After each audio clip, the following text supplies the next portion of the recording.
So now let's move to the creative writing part. Let's assume you are a writer and you are stuck, like, what to write, and you're not able to get much idea, but you have plot ready in front of you, right? So you can, like, try to get help from ChatGPT. So this can be, if you are writing a fantasy novel but struggling with character development, you can actually ask ChatGPT, can you help me develop a character for my fantasy novel? ChatGPT could create, like, like, this can be the output of the ChatGPT. So let's ask this particular question with ChatGPT. Okay, since the context of this particular the previous chat is different, we can create a new chat, and let's type this over here. Can you help me develop a character for my fantasy novel? Now let's see the response of ChatGPT.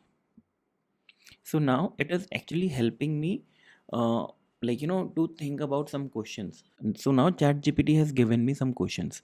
So name can be, let's say, XYZ. Appearance, can be middle-aged woman. Personality, okay, so we can then again tell the personality. Personality is brave. And then now let's click enter now and see the result. Now you can just see this thing, right? Abilities, backstory, motivations, role in the story. What do you think? So now it says, what do you think? Would you like to develop any specific aspects of her further? So based on a creativity, you can use it and craft a creative story.